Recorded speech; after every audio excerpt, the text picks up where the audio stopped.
So, hello everyone, welcome back to another Dev Diary. I'm here with Deep Denizens and also Jake from Kwalee.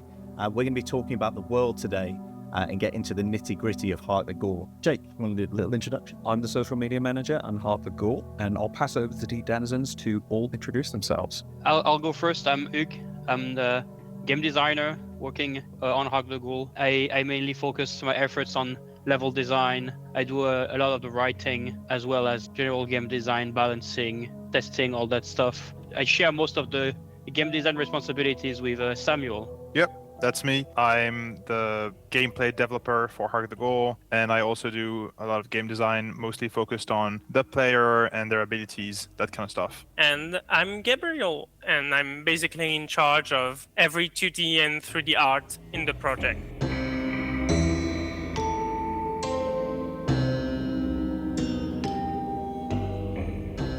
Okay, so let's get into it with our first question today, or topic of conversation. So, of course, the world is very atmospheric, and you mention amber.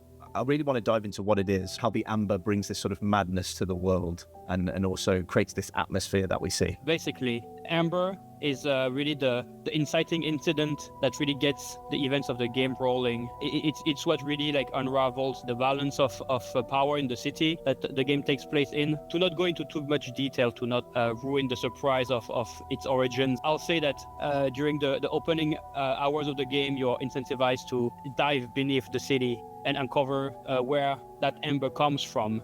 And by doing that, you'll uncover what's happening to the people of the city around this amber, its origins, and what really goes on around the city's whole predicament, let's say. That's leaving just a little bit for us to wonder.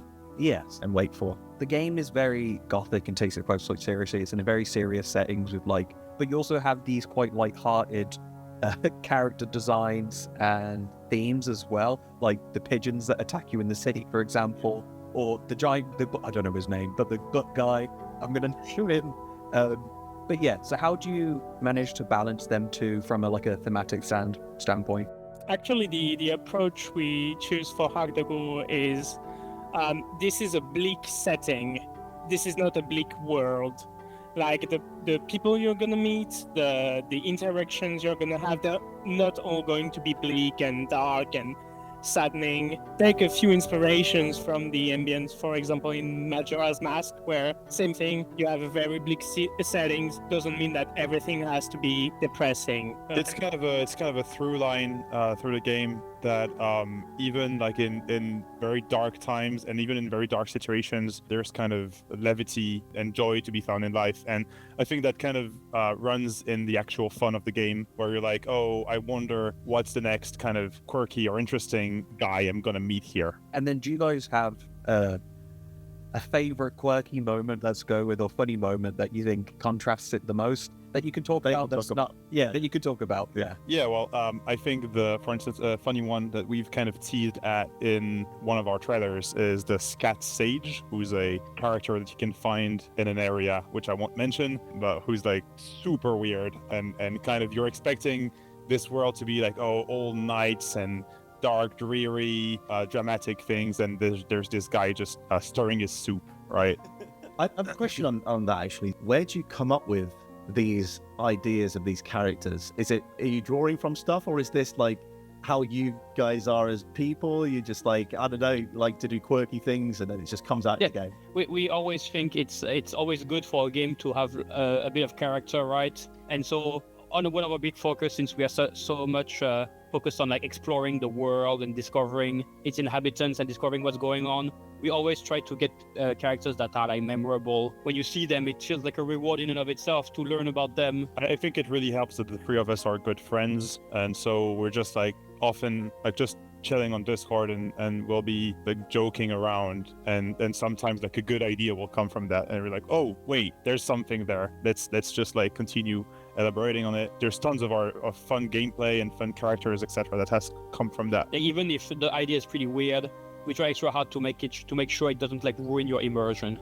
Just try to really ground it to the world, and that's also why it's a good boon for us to have a bit of a world with like colorful characters, is that without like feeling like, oh, everyone's big and like serious, and here there's this like weird character that doesn't really fit. Talking about the characters, what's the inspiration behind the bugs? Why choose bugs? I really like bugs.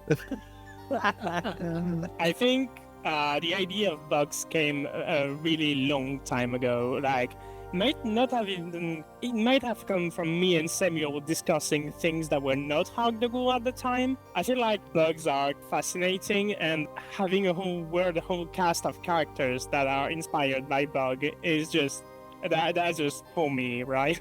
Bugs are naturally like weird and interesting, and there's so many different types of bugs that have types of quirks that are unique. It's just so interesting to work with. Yeah, I think the character Lepidor was actually the first character we designed for the game, like to begin with. And when Samuel and Gabriel came to me and were like, check this out, what do you think of this character design? I felt like she was really she had something about her that was really iconic looking, and that we could dig deeper on and make a whole bunch of different characters similar. I think it was really smooth, and it was a good base to build our world around. And we haven't shown too many of them, right? Those characters, those bug-like characters in the demo and in our trailers, and they're one of the things I'm really excited for people to kind of find as they play the game and maybe fall in love with some of them, hopefully. So the level design, the world, did you write the story first before you sort of put the level design and the world together, or was it you put the world together and then the story came from that? I'll answer this one. Basically, when we first started thinking about making a game together, me and Samuel, we really were thinking, we really love how Dark Souls 1 and Bloodborne does their level. It always looks back on themselves, and you have this really sense of wonder, at least at the very beginning of Dark Souls 1, when you land in Firelink Shrine and you have 10 different directions to go to. And so we were trying to think of a layout that could have the most cool stuff packed together. And so we ended up with this very vertical layout. We also had a very, very rough idea of what we wanted to do. We wanted to have this big castle you could see in the distance that would be your final goal to reach. That was one of the very first things we thought of, and then we just tried to develop it from here. Okay, then if you have to dive deep in the underground to find a path, what would be there? Some sewers under the city, or maybe some dark caves. There's plenty of little surprises you're gonna see. We try to pack as many cool things as closely together as possible, while making them all feel interconnected in an organic way. Yeah. Just on as well, the fact that you see the castle early on, it reminds me of those stories where you find out the end of the story at the beginning, but then you're so intrigued to see how it got to that point. I think we had that structure for the game before we had our first enemy, which really goes to tell how central that world is to the actual experience of playing Hark the Ghoul. And sort of maybe talking on how you built the world. So in immersive sims, we've got these tools like a harpoon that you can throw against a wall and jump on, the rocks, the magic rocks you can throw, lots of different things like that interact with the world. How did you find when you sculpted the world, knowing that these tools were available to the player? Yeah, so immersive sims are interesting.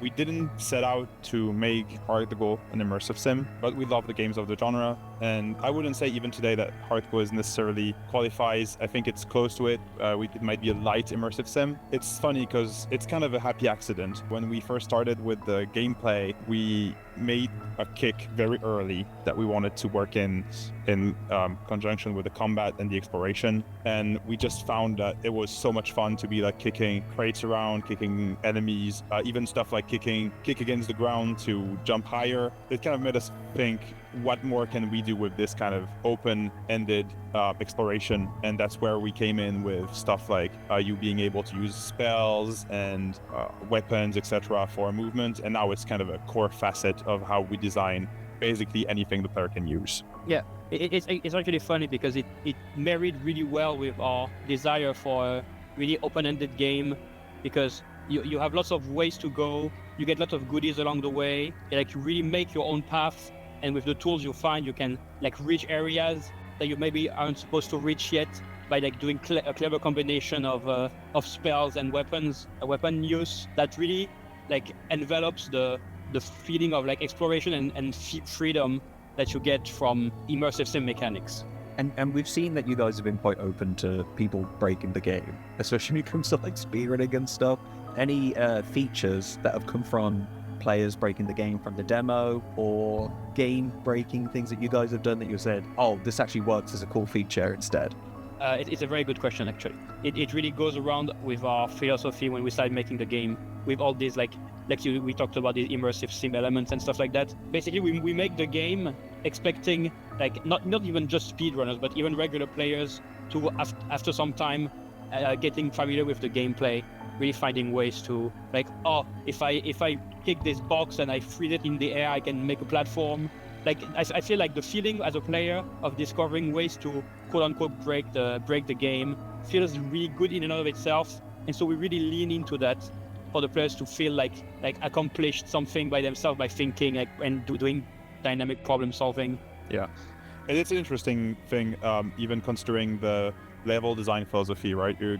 Because there's this whole thing where we have multiple levels of difficulty in getting somewhere, right? And we have basically one main path that if you were to follow the path of least resistance, you would be kind of guided down a somewhat linear path through the game, right? The moment you are interested in something, you see something shiny, you want to get some place that seems cool, there's so many ways for you to kind of just extend your kit in a direction that lets you get there early, and then you feel like you've kind of gone into another direction completely, and that's why we're almost what you could call open world, in a sense that you can get kind of anywhere at any time.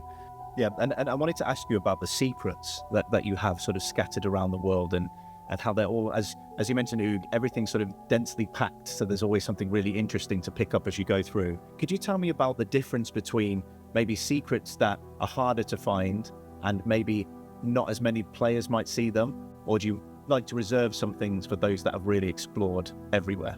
So about that, we really have layers, like Samuel said earlier. We have layers of difficulty. We have the direct path that we think people are going to take that doesn't almost don't require any specific items that enhances your movement. And then there's little off the beaten path things, you could see in the demo. There's a bunch of soul essences you can find, pick up and gain nectar through them, that are kind of easy to find and kind of really numerous. So we try to tier our rewards based on how difficult they are to find or to get. We've been working on really more hidden secrets that you might find in the final game that will really challenge your exploration skills, and that could have interesting rewards attached to them. Yeah, that's good. Nice. And when it comes to these secrets, I know you said you have tiers of people finding them. How would you approach balancing that? Do you try and make sure that each one of the weapons, each one of these spells, each one of these consumables will all be viable? Or are you all good with having a gun that's super OP? What's your stance on that? Our design philosophy is to make everything as cool as possible, have everything feel good to use, everything feels like it's useful. So to begin with, we really don't want to have something that's gets overshadowed later on, or something that feels kind of lame and makes you disappointed. So that's why every weapon you will find in Hark The Ghoul have a different move set, and there's this is a copper sword and this is a golden sword, because we think that's pretty lame. If I was playing and I would stumble into that, I would be I wish it would be something cooler instead. And in terms of balancing, the interesting thing is, since we're trying to do different types of abilities for different types of weapons, right? Even in the demo, you can see that, for instance, the whip can grab some stuff from far away and bring it near, and in comparison, the lantern can illuminate dark areas. Our philosophy is more so that every single item is useful, and it's useful in specific situations, so that if you're playing through the game, you're kind of often oh wait, in this place I could use this thing that would let me kind of meet this challenge, right? As we come to a close here, first, I appreciate your time chatting to us today, and I'm sure that people are going to really like sort of the insight into the world and other little bits and pieces. Are there any final things, any thoughts as we continue going forward? Obviously, we've got the demo available. Is there anything you'd like to say to the players that have played already, or maybe potentially players who haven't played yet? Yeah, we know there's a lot of people are dearly waiting for this game at this point. We've heard and seen tons of them. We know for some of you it's a bit tough to wait, but I assure them that every second we pour into this game is making it like a better and cooler experience. And at this point, we're having so much fun making the game. So please kindly wait for us while we finish this game and make it as good as it can be. I kind of want to echo what Samuel said. Just I really hope you guys will enjoy what we are making right now. It's definitely difficult to make everything as good as we want to be to really be able to see the vision and really have that amazing adventure that we want you guys to go on. There's a lot of work on the details of stuff that takes a lot of effort, and we are really motivated for you guys to see all the polish we're trying to put in. I'm really excited for when the game releases and we get to see people playing it, and with the nature of the game, we're gonna see so many different paths and ways to traverse and discover the world that even us didn't come across while playing. So it's worth the wait, is what I'm saying. Nice. Yeah, even for us, it's worth the wait and the work. That's a really nice way to finish it. Worth the wait. That's the tagline. So thank you again for coming by and chatting with us, and thank you all for watching too. This was Deep Denizens, the creators of Hark The Ghoul. You can play the demo right now on Steam. The reviews speak for themselves. It's a wonderful adventure through this interconnected, exploratory, combat-orientated, bug-loving world that they've created. So we'll be excited to see that, and on Discord and all the other community places. Until next time, from me, Jay, and Deep Denizens, goodbye. See ya. Bye.